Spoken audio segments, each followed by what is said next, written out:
So, today, I think I see one or two people. Well, Autumn, I'm not sure. Autumn, you've never been to one. Oh, Autumn still can't hear me, can she? Oh, no, I see a dot. Good. How do I come in, Autumn?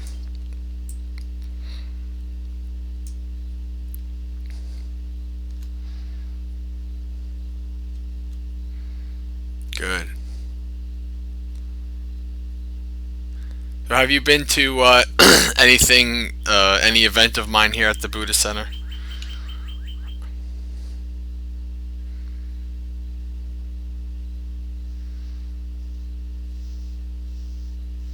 Okay.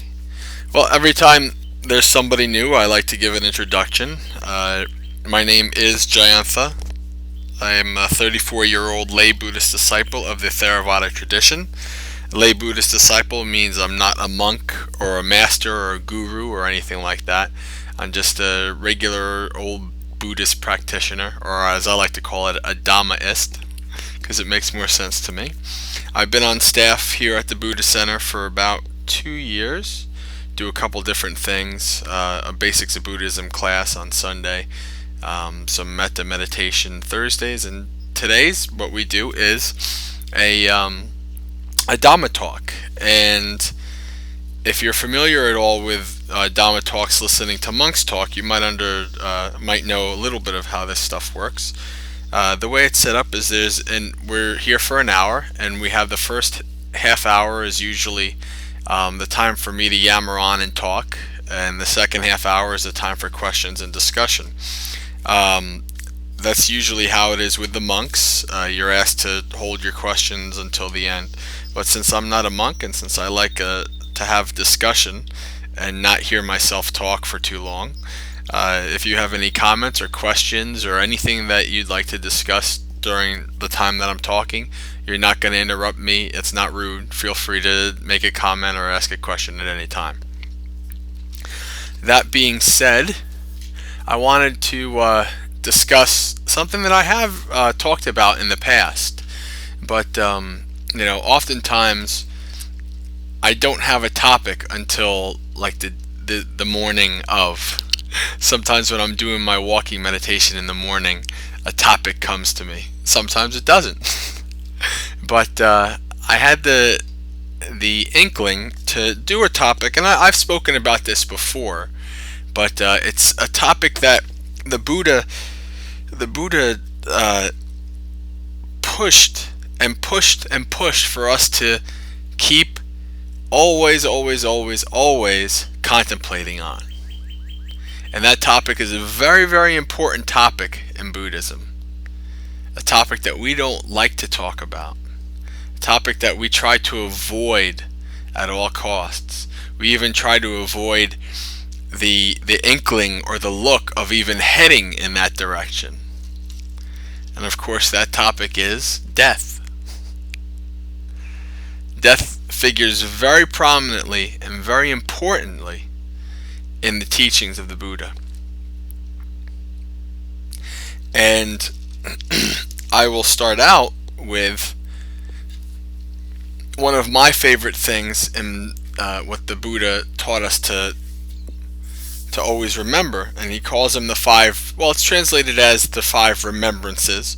Sometimes it's translated as themes. Some of you who know are a little more advanced in your practice and know a little bit of the suttas, you might have heard these before, or if you've been around me long enough, you've heard them as well. But I'll read from the books here, the Anguttara Nikaya. There's a translation on accesstoinsight.org, which I'm not a big fan of. I like the translation of Bhikkhu Bodhi better, but I will post that link just so that you have it.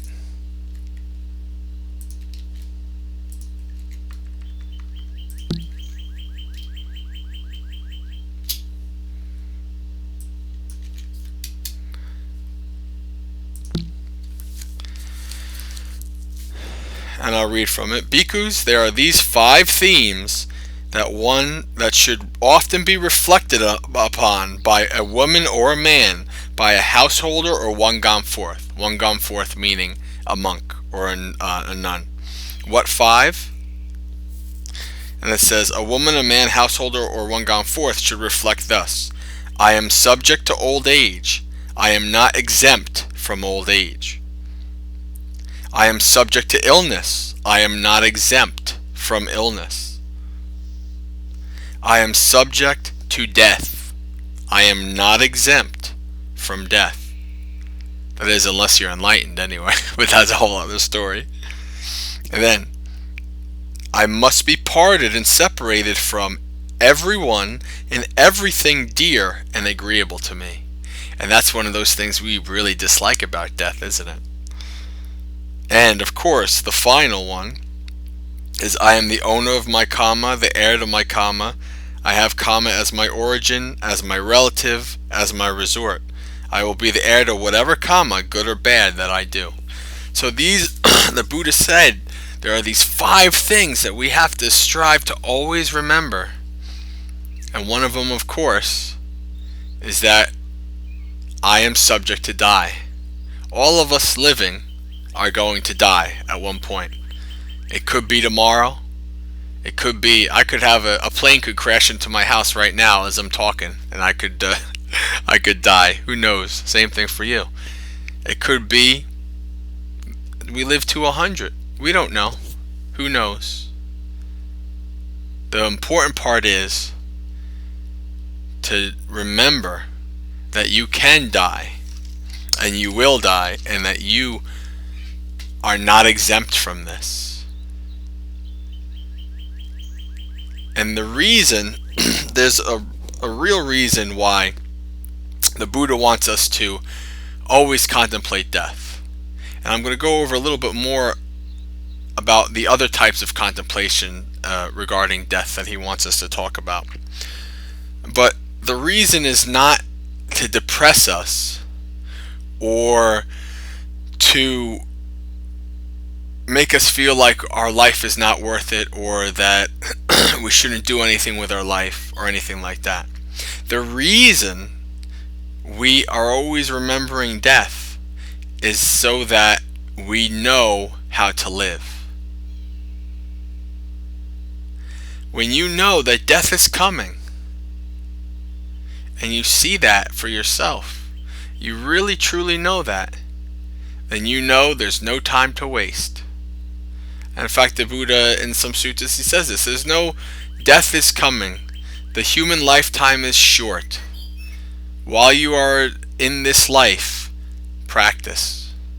Practice, practice, practice. That's what the Buddha said. And that's what my teachers say, and that's what I say, because I think that makes the most sense, because the practice is the most important thing. But I'm digressing. I always digress to talk about how important practice is, because it's all connected. So let's look at our society today and how we treat death.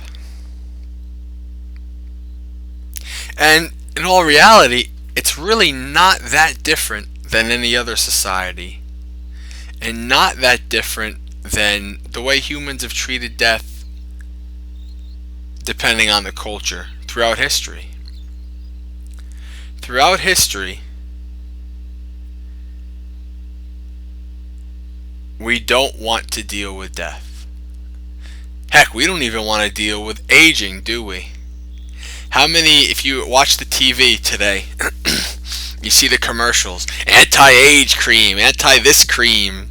You know, you think it's all that stuff's only for women, but it's also for men. All these things, or grow your hair back for men. You know, all of these things that we are chasing after to try to recapture some kind of semblance of youth. But in the end, it really doesn't matter, right?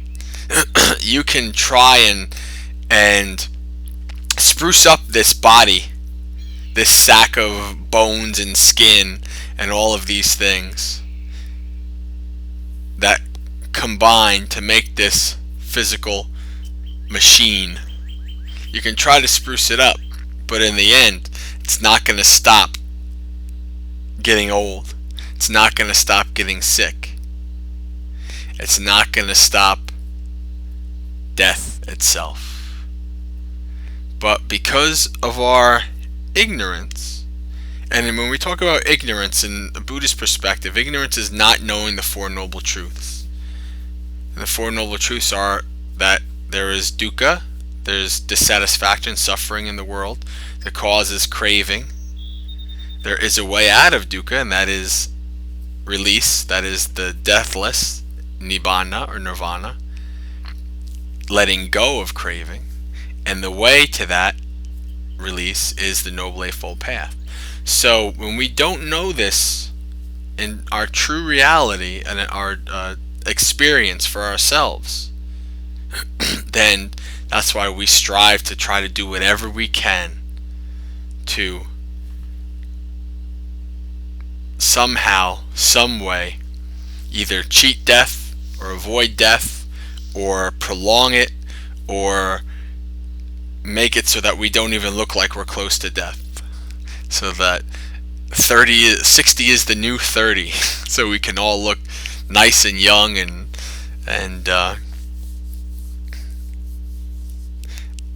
go out and party right now. So, and it's interesting because if you're a fan of science like I am, you read that there's these scientists now, like Professor Audrey DeGray, who talk about the fact that, or at least the fact that they believe that there is actually no real good reason for us to die, and that it's actually something that you can change in the genetics of the body, which is really interesting. Imagine being able to live forever. I thought about that as a kid, because I wanted to live forever. Because I thought, oh man, I won't be alive to see when we go to all the planets and we colonize space and all these amazing scientific things that will happen in the future. I won't be alive to see it. So I would think about, how cool it would be if I could just live forever. And ironically enough, some good TV themes actually showed. If you know the movie The Highlander, where there's these people that live forever and they fight until there's only one left, and a couple other things that delved into immortality. And then as I got older, I thought to myself, actually I don't want to live forever. That sucks. Living forever, everybody will always, just like it says, the remembrance, right? I will be parted from everything that is dear to me. Imagine being parted from everything that is dear to you over and over and over and over and over and over and over again forever. Now, actually, ironically enough, that actually connects to the Buddhist philosophy too, because when we're talking about Buddhism, we're talking about the story of the Buddha. We're talking about, being reborn. And I talked about this in my last talk last week. We're talking about having to come back over and over and over and over again, being reborn in a new body. But of course, immortality is kind of the same thing too. Either way, if you're in a new body and a new life every time, or if you're immortal forever, then you're dealing with this suffering and this loss over and over and over again. And as I got older, as I'm contemplating this today, if somebody said, we can do a procedure and you can live forever, I'd have to say no. In all honesty, I would have to say no. I'm only 35 years old. Maybe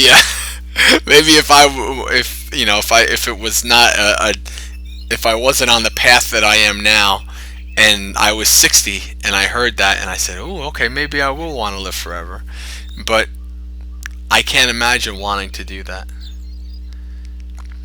For me personally, death has always been something, I guess, that's not that bad of a thing. And I've experienced a lot of death in my life. Maybe that's a reason too. I can remember my grandfather dying when I was 10 years old, and how that affected my parents, and how that was a big loss for me as well. This is the person who I was named after, who I had a lot of respect for, even at 10 years old, and knew what he had done in the past and all these great things. And then, of course, variety of deaths over the years. And those of you who know me know, I was married a long time ago. Now these days, my wife died 7 years ago of cancer. So I've experienced a lot of death throughout my life. Probably a lot more than any other 35-year-old. But I don't have anything against it. For some reason, it's never bothered me that much. And I think I came to the conclusion early, as somebody who was raised Catholic and who kind of never felt that fit me, and who's now a Buddhist. I came to the conclusion that no matter what the hell happens, no matter what, if there is God, or if there's no God, or if there's rebirth or whatever after death, I came to the conclusion that as long as I live a good life, do skillful things, help others, and just live at peace, then I'll be fine. Whatever happens. And maybe that's part of the reasons why I haven't had too much of an issue with death. How many 35-year-olds can say, yeah, I'm pretty much okay whenever it happens? Now, of course, I've never had too many close calls either. Who knows what would happen? Who knows how I would react if tomorrow that situation happened. If tomorrow I was in a store and a robber came in and started, or somebody came in and started shooting. I don't know. I don't know how I would react if it came to a situation where I was at my own death. But I think that through experiencing enough death and through contemplating death, it's something that comes a lot easier to me. And so this is where I think the practice is very beneficial. In addition to, the themes or the 5 remembrances, as the Buddha taught, the Buddha taught meditation on death. Meditation on death is very important. And part of that meditation on death is just kind of exactly what I was just saying, that you can die at any time. And the sutras, it talks about the I can live for the length of a heartbeat, or the length of a breath. Who knows when it's my time to go? And at first, if you're not used to contemplating on death, when you start to think about that stuff, what starts to come? Fear, right? Fear. And you might not notice it, because if you're not used to observing your mind, the thought processes go so quick that you might not be able to see the different layers and where it comes from. But as you practice, you start to be able to see those layers more clearly the deeper you go. And you see that that's where it comes from. You don't want to even think about it. Funerals. Who wants to go to a funeral? Who tries to avoid it at all costs? They don't want to have to go see the person at the wake. You don't want to see this other person suffering. Especially if they're young. Especially if something happened where, like, somebody lost their child. Or in my case, my wife died when she was 25, I was 27. Or I'm, bearing my wife, these kind of things. Nobody wants to deal with that. And especially nobody wants to talk to you about it. So people who go through these losses, especially like the unique kind of losses, the losses that are not, we grow old together and then we died. Nobody wants to hear about that stuff. Nobody wants to talk to you about it, because they can't imagine. They look at their own spouse, their own children. They can't imagine that happening. They don't want to imagine it. So they avoid it. And that's just normal human behavior. There's nothing negative or bad, or that you shouldn't make them feel guilty, or that you feel guilty for thinking that way. It's not like that. In Buddhism, we don't want to do that at all for any thoughts, for any feelings that we have. We are accepting and observing. Simple as that. A lot of people have a hard time when they go to funerals, they don't know what to say. Well, it's easy. There's nothing to say. You just say, "My condolences, I'm here if you need me." I figured that out a long, long time ago. I think by the time by the time I had met my wife when I was 23, I'd probably been to 15, 20 funerals, at least. Not all family members, but, family members, friends of family, and all that kind of stuff. So, you can't say anything. That's just the way it is. You just tell the person that you're there, and you're there if they need you. A couple years ago, a coworker of mine, he's about my age, and he lost his wife, again, a young wife, to cancer. And I said, I went through the same thing. If you ever need to talk, I'm here. Now, he never took me up on that offer. That's fine. But I offered it.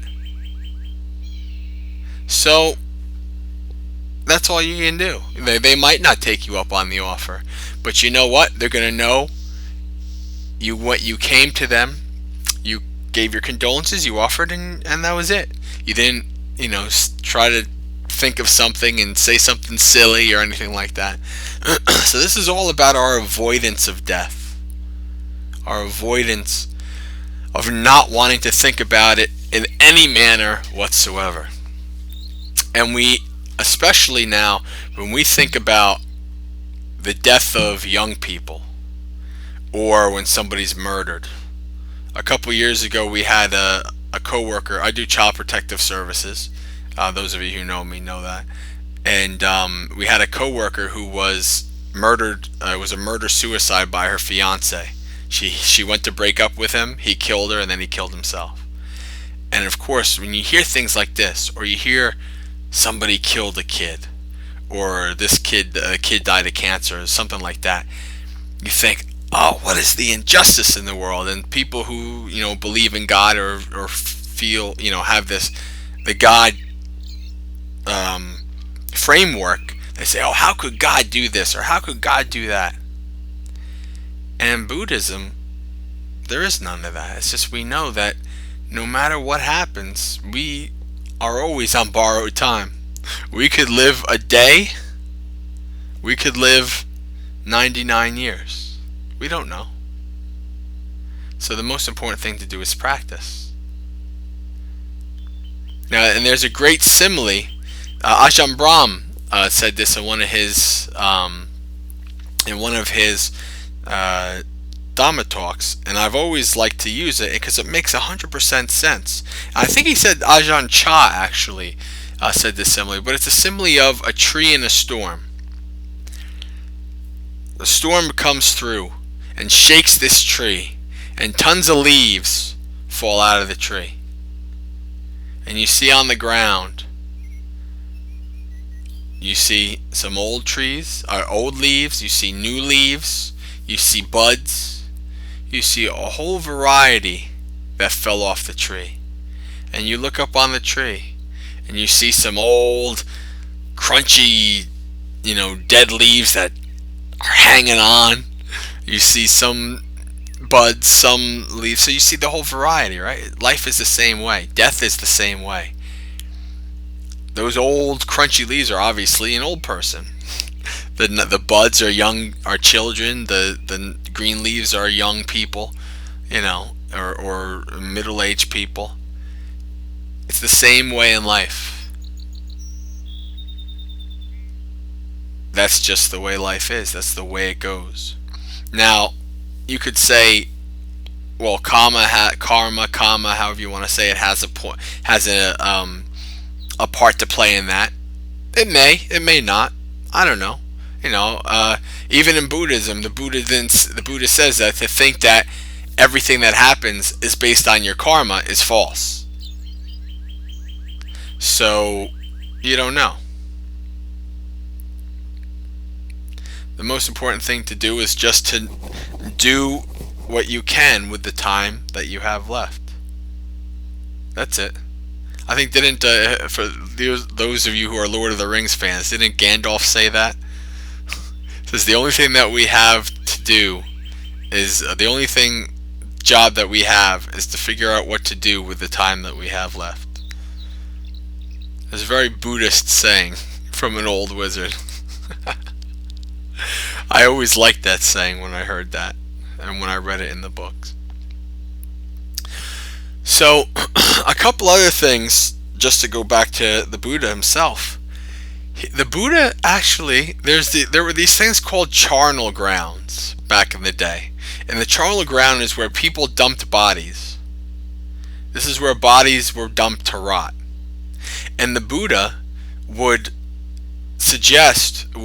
recommend that his disciples go to these grounds and observe the various bodies in various states of decay, and to observe what the body is, and to observe that this will be me one day. Could you imagine us doing that today?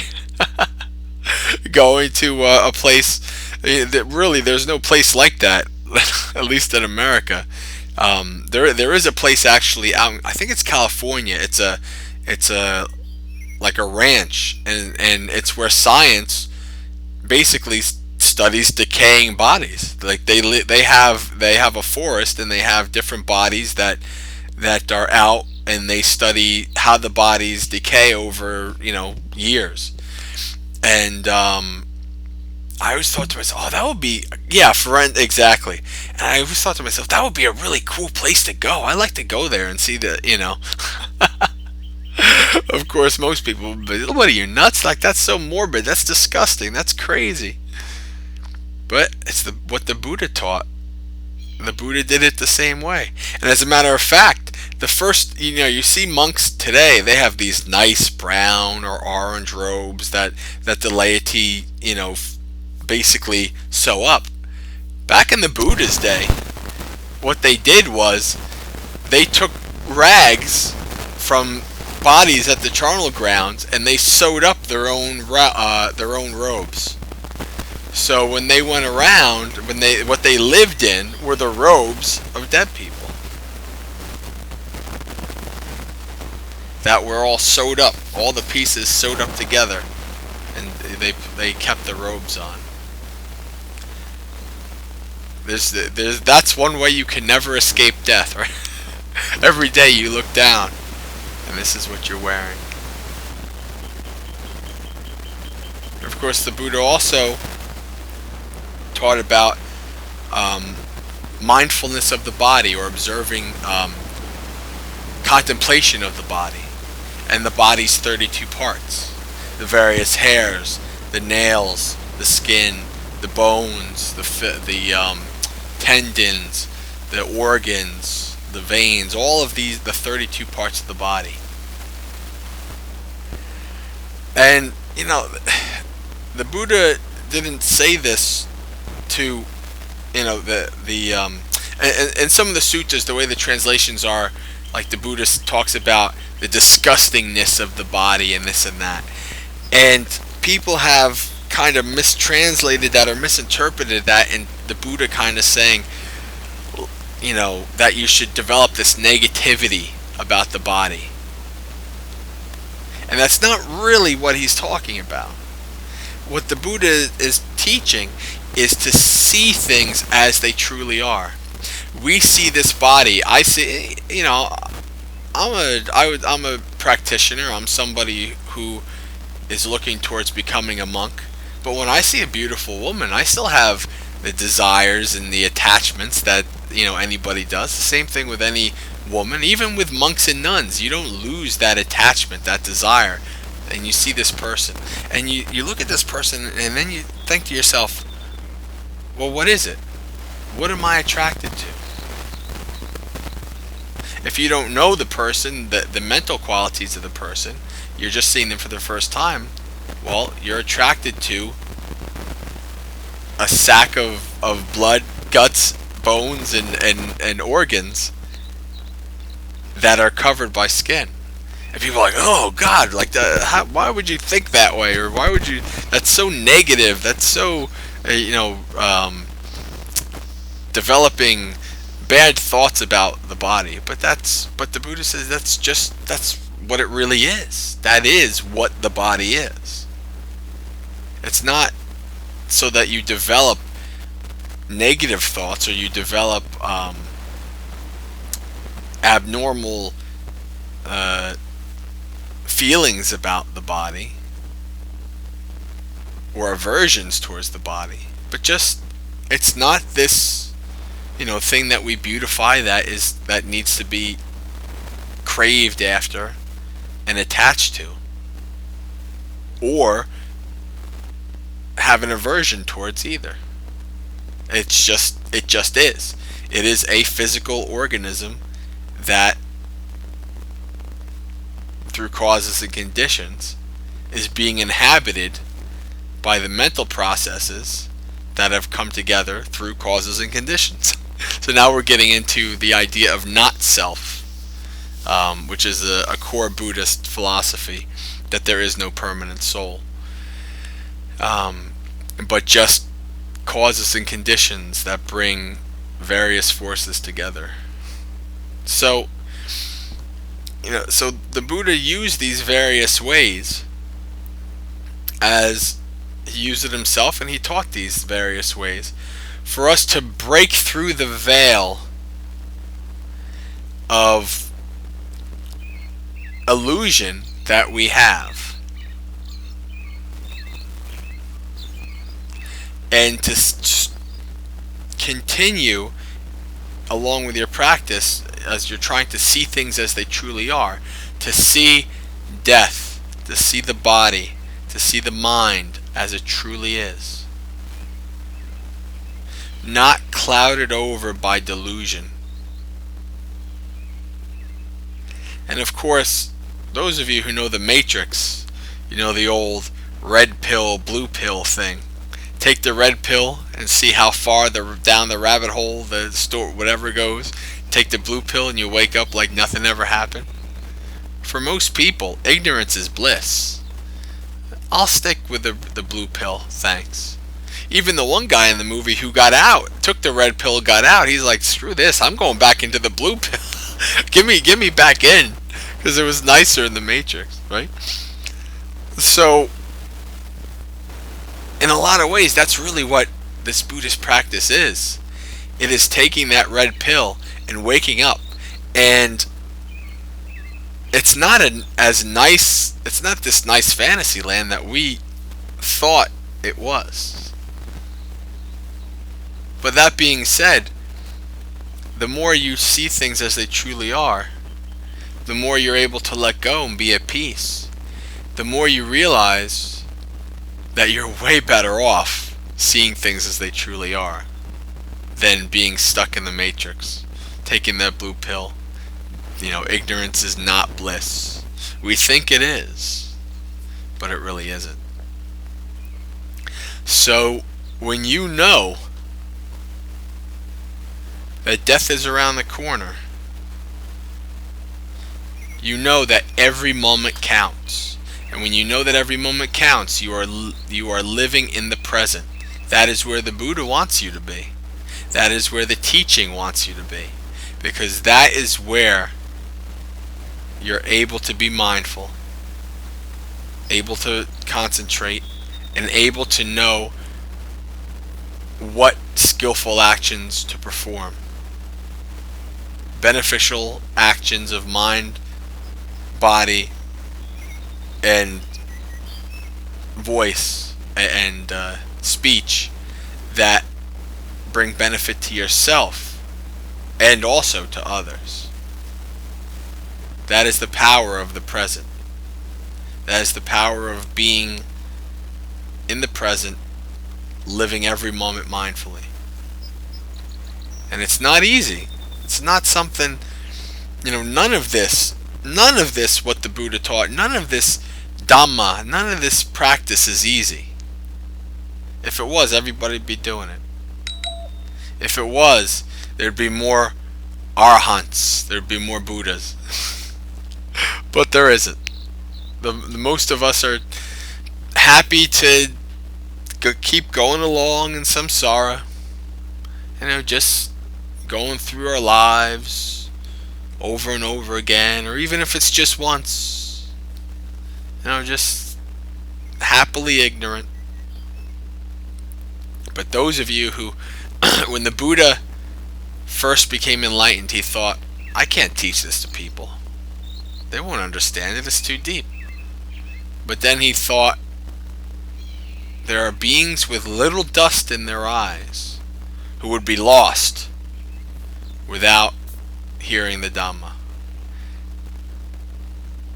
And I kind of feel that way. I was always searching for something, and I'm glad the Dhamma existed because it makes perfect sense to me.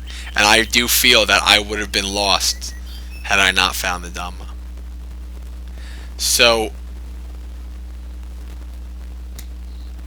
people are able to accept these things in various ways. And just the fact that you guys are here, it shows that you're searching for something.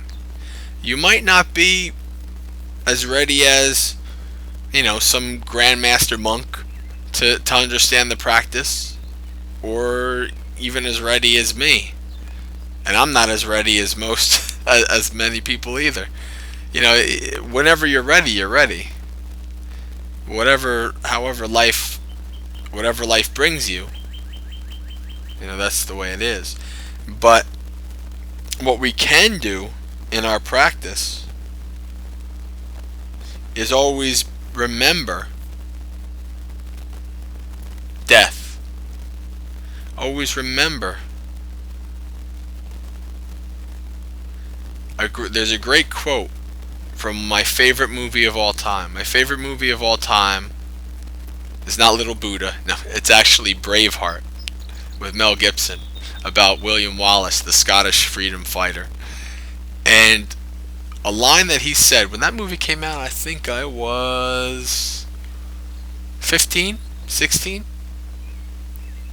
In the end, he's about to be killed and dismembered and gutted out and drawn and quartered, basically, back in the day. And somebody tries to give him medicine that will numb him, and he says, I don't want to take this because it'll numb my wits and I might say something I don't want. And then the person says, but you'll die. And he says a line that I'll always remember, and that fully fits into actually the Buddhist practice. And the line is, every man dies, not every man truly lives. I'll probably go to my grave remembering that phrase. And that phrase has always been with me when I had tough decisions about life. Every man dies, but not every man truly lives. And the Buddha said the same thing, actually. The Buddha talked about those who are mindful. It's from the Dhammapada. I'm trying to remember. Those who are mindful are beyond death, or something like that. But the second line I remember, he goes, but those who live unmindfully are like the living dead. See, even the Buddha talked about zombies. All of us who live unmindfully are like the living dead. So are we truly living? That's the question. Or are we trying to avoid death? Trying to avoid truly living?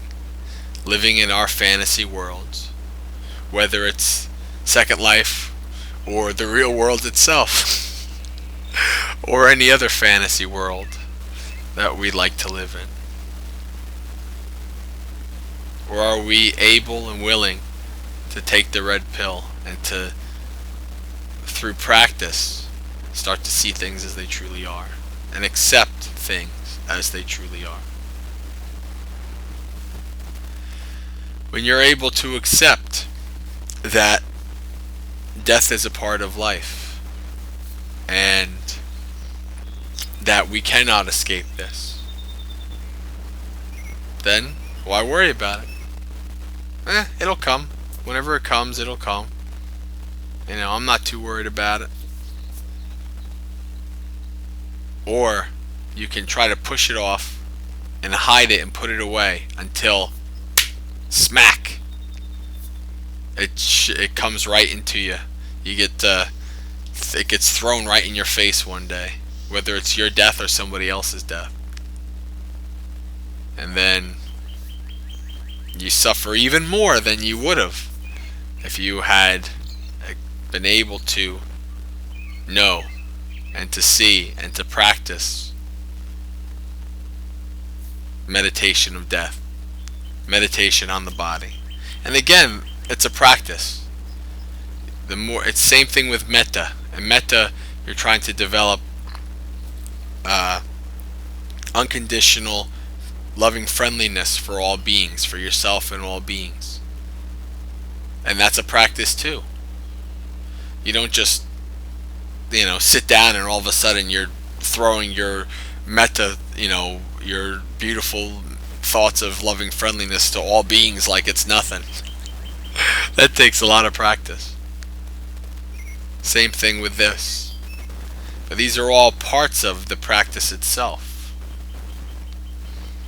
And meditation on death is an extremely important part of the practice. And wow, I've yammered on well past the half hour.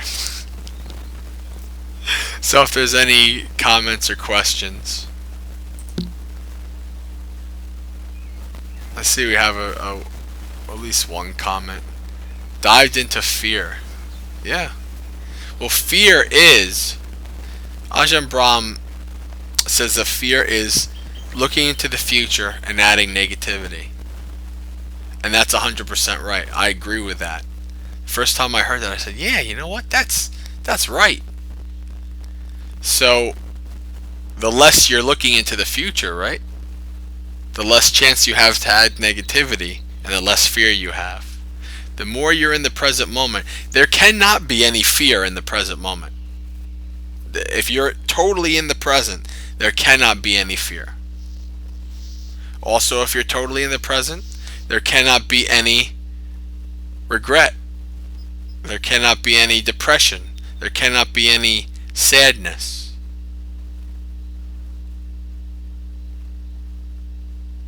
Sounds like the present is the best place to be in, doesn't it? Free of all these things.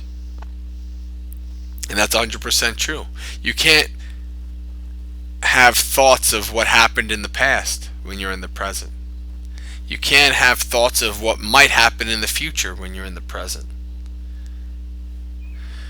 What you come to see is that the present, or the past and the future, actually don't really exist. They're basically products of your mind. And I like there's this new Will Smith movie coming out, and that's when I first saw the preview, I said, wow, what, did Will Smith become a Buddhist? And in the movie, the line goes, fear is a product of your own mind. Fear does not exist. Don't get me wrong, danger exists, but fear is a choice. And the Buddha says the same exact thing. Fear is a choice. Fear is not something that you need to have. As a matter of fact, the term fearlessness is used many, many times in the suttas. The Buddha talks about having a mind of fearlessness. You're not afraid of anything. Because whatever happens, there's nothing to worry about. You're able to accept whatever happens. And it's been my limited experience. I'm certainly no master meditator. I'm certainly no master on the path. But it's been my limited experience in my practice that the more actually you let go and less fear you have, the less bad things happen. That's why you hear the term Dhamma protects or Dharma protects. And you think, oh, that's kind of some weird kind of mystical, magical thing that you practice Dhamma and somehow the devas or something will protect you or whatever. It's cause and effect.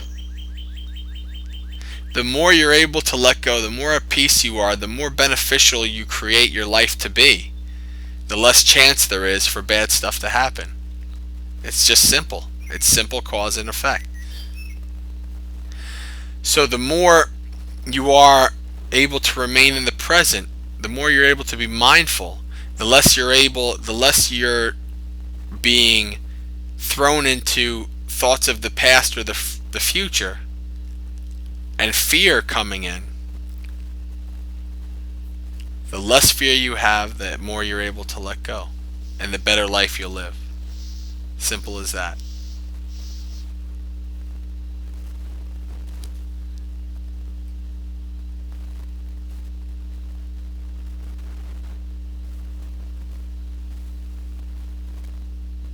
Yes, they do. And they also cause you to, the negativity and the negative thoughts cause you to perform actions or to not have concentration and mindfulness, which causes more negative incidents to happen and hence more negativity. I'll give you a good example. I was walking across. I do all kinds of crazy physical things now, just for the fun of it. And I was walking across a log, going across a lake, when a stream in Vermont, where I go to camp out in the woods and stuff like that. And I went across that log, which is only big enough for me to have 1 foot at a time. I went across that log back and forth about 3 times. No fear, no thoughts of, oh, I'm gonna fall, nothing. The third time I fell, and it was 5 feet above the stream, and there's large boulders. So I actually fell, and I smacked my shoulder and my head, boom, right into a boulder. And I was lucky. Maybe the Dhamma protected me, I don't know. But I was lucky in that, I didn't have a concussion or anything like that, thankfully. But I got up and I went back onto the log, and boom, instantly filled with fear. Instantly filled with fear. And being a practitioner, I said, well, you know what? Okay, I'm just going to try to be calm. I'm going to just try to be in the present moment and just work it. Do it again. See what happens. And as I'm stepping, even though in the past, just 20 minutes ago when I walked back and forth 3 times, no issues, nothing, sure-footed. This time, feet are shaking. Balance is off. What happened, right? The negativity flooded my mind. And because I couldn't get that negativity out,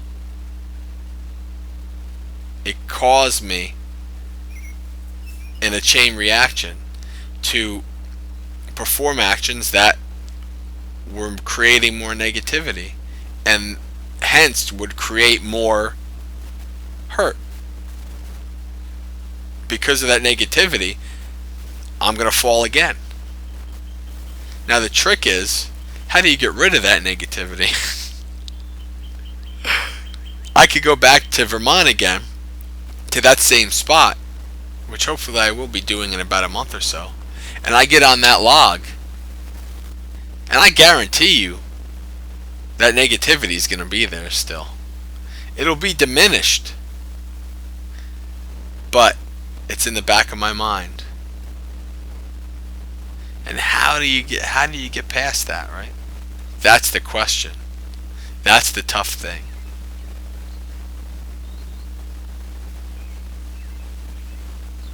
And I don't necessarily, I have an answer for it because it's what the Buddha said, but through my own experience, I don't necessarily have an answer for it. And your own experience is what's the most important, because your own experience is how you progress around along the path. Nobody can tell you how to progress. Nobody can bring you down the path. You can only do it through your own experience. So, that's my little example of negative thoughts, and that's a little bit more of an extreme example because you're dealing with falling 5 feet and cracking your skull open. But that same, thank you for coming, Rudy. That same thought process works for asking a girl or a guy out on a date, or asking for a raise, or anything in life. That same thought process is the same, is there when you're dealing with negativity. Obviously, I still have delusion because I still fear death and getting hurt, even if it's to a lesser extent than most. It's still there. Or else I would just be able to get back on that log and sure-footedly go back and forth it like I did before, right? It's the tough thing about this practice. Okay, unless there's any final comments or questions, I think we can end for today.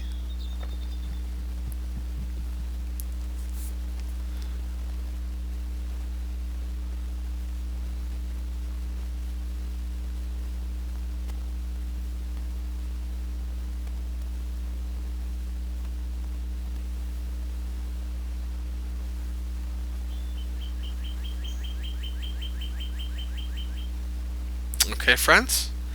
Until next time, much metta to you all, and Sukhi Hantu, may you be happy.